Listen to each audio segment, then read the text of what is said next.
The mystery of World War II, how the Germans ended at the gates of Moscow. Hitler's stupidity saved Stalin. The deciphered mysteries of the Second World War. Hitler returns the armored divisions to Kiev. The Barbarossa Plan of the German invasion had stipulated that the tank divisions would capture Moscow. But in the late summer of 1941, against the will of his generals, Hitler ordered the tanks to be diverted to Kiev, where Soviet troops were surrounded. The Germans defeated Ukraine and Kiev, but lost Moscow. Hitler's order was unclear even to senior generals. The army group deployed south of the swamps near the Pripyat River should fight for the complete destruction of Russian troops still in Ukraine west of the Dnieper. It was remembered, however, that in the north the aim should be the rapid conquest of Moscow. Taking this city will be a decisive political and economic success. German generals try to oppose. The order given by Hitler on August 21st caused serious objections from the generals. Because the dictator wrote that the most important objective to be achieved even before the onset of winter is not the capture of Moscow, but the conquest of Crimea, as well as the industrial and coal region near the Donets River, in order to stop the supply of oil from the Caucasus region. In the north, the task was set to encircle Leningrad and join the Finns. Until now, historians believe, not without reason, that due to the redirection of tank divisions heading towards Moscow, decisive offensive momentum was lost, declared Andrew Roberts, who aimed to take over the political and economic center of the Soviet Union. For the Chief of Staff of the German Land Forces, Franz Halder, the capture of Moscow could be decisive for this military campaign. And the Commander-in-Chief of Army Group Center von Bock wrote, "I do not want to take Moscow. I want to crush the enemy army, and the mass of this army stands in front of my front." It was the front in front of Moscow. The fact that a debate broke out between Hitler and his generals in general was associated with insufficient material support for the Wehrmacht. In 1940, after the victory over France, the Nazi leadership made sure that in the Blitzkrieg strategy it had the necessary means for new conflicts. For a while, tank production was even reduced. When the decision was made to attack the Soviet Union, the motorized units were insufficiently equipped. Therefore, it turned out that in June 1941 Army Group Center was assigned two so-called tank groups, in which most of the tank and motorized divisions were concentrated and which constituted the main striking force of the German offensive. Army Group North, targeting Leningrad, and Army Group South, responsible for capturing the Ukraine and the Caucasus oil fields, were to accomplish these tasks with a single tank group. Consequently, their advancement was even more difficult. In retrospect, it is clear that the German leadership started from false premises. Before the war began, we expected to deal with about 200 enemy divisions. Now he already counts 360, Hayter wrote in his diary. And when we destroy a dozen of them, the Russians immediately bring a new dozen. They get time for it because they are close to the sources of their power, while we move further and further away from ours. Indeed, it is estimated that by the end of 1941 the Red Army had over 600 divisions. And the Hitlerite army in the east had already lost 213,301 soldiers by the end of July, receiving in return only 47,000 reinforcements. In this vein, Field Marshal von Bock immediately sent the commander-in-chief of the 2nd Panzer Group, Heinz Guderian, to the headquarters to convince Hitler, but all was in vain. With difficulty, however, Guderian managed to ensure that his units would not be divided, and after the end of the operation in the south, they would rush back to Moscow. Why did Hitler do this monumental stupidity? What led Hitler to make this error? First, there were economic considerations. Wheat fields in Ukraine and oil fields in the Caucasus were seen as priority targets.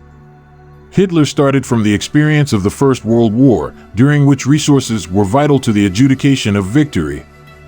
From a purely material point of view, the grain resources of the Ukraine and the oil of the Caucasus were very important. Perhaps he also understood that the occupation of Moscow did not necessarily mean the end of the war. This already showed the catastrophic defeat of Napoleon in 1812. Hitler was instinctively afraid to follow the path of Napoleon. Alfred Jodl, the chief of staff of the operational command of the Wehrmacht, explained to one of the generals. Moscow was something scary for him. But beyond that, Hitler had a deep distrust of his generals. This was his war, a war of annihilation. Just as he halted panzer divisions before Dunkirk to show his generals his strength, in the summer of 1941 Hitler acted as the military and political leader of the campaign. A Pyrrhus victory. In fact, his order led to the greatest victory of the war in the East. Guderian and Ewald von Kleist's tanks surrounded 4 full Soviet armies and parts of 2 other armies in the Kiev area.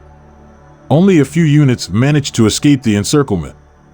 When the fighting ended on September 26, at least 150,000 Soviet soldiers were dead and 665,000 were captured.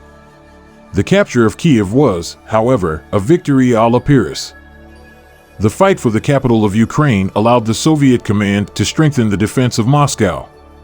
As a result, in late autumn, the Wehrmacht's offensive stalled within a stone's throw of Moscow.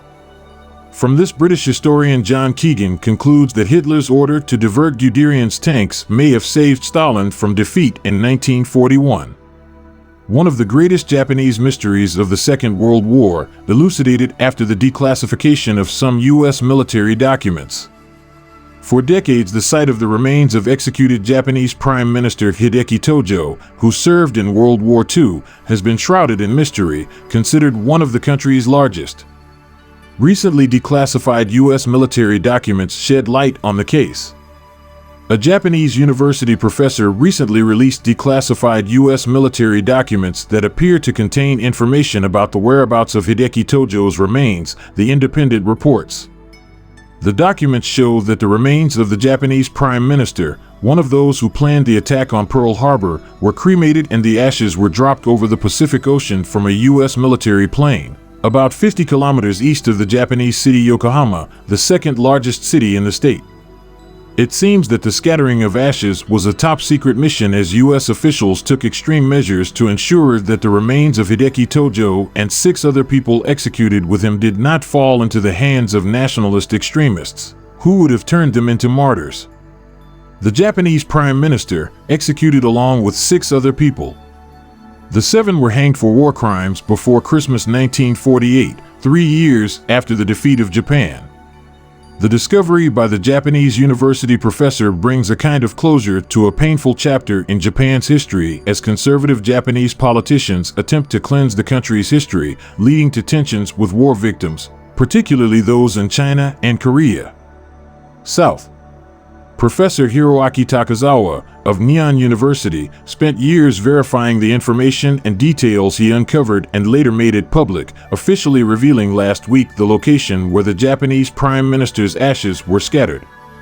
He found the declassified documents in 2018 at the U.S. National Archives in Washington. These are believed to be the first official documents made public containing details of the remains of the 7 executed people, according to the Japan National Institute for Defense Studies and the Japan Center for Asian Historical Records. What Tojo's great-grandson claims after discovering the location of the remains.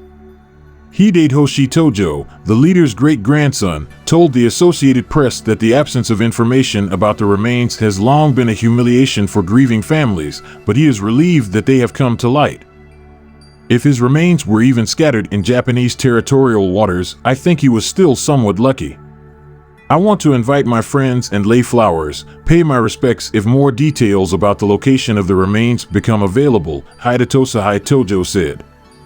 Hideki Tojo, Prime Minister for most of World War II, is a complicated figure, revered by some conservatives as a patriot but loathed by many in the West for prolonging the war, which ended only after American atomic bombing from Hiroshima and Nagasaki. About a month after August 15, 1945, when then Emperor Hirohito announced Japan's defeat to a stunned nation, Tojo shot himself in a failed suicide attempt as he was about to be arrested at his Tokyo home. The U.S. military left no trace of ash behind. In one of the newly disclosed documents dated December 23, 1948 and bearing a secret stamp, U.S. Army Major Luther Frierson wrote, "I certify that I received the remains, supervised the cremation and personally scattered the ashes of the following executed war criminals at sea from a liaison plane of the 8th Army." The whole operation was tense, with U.S. officials being extremely careful not to leave any ashes, apparently to prevent ultranationalists from stealing them, Professor Takazawa explained. In addition to their attempt to prevent the glorification of the remains, I believe the U.S. military was determined not to let the remains return to Japanese soil as a final humiliation, the specialist claimed. The documents state that when the incineration was completed, the furnaces were completely cleaned of debris. Special precautions were taken to leave behind not even the smallest particles of debris, Frierson wrote.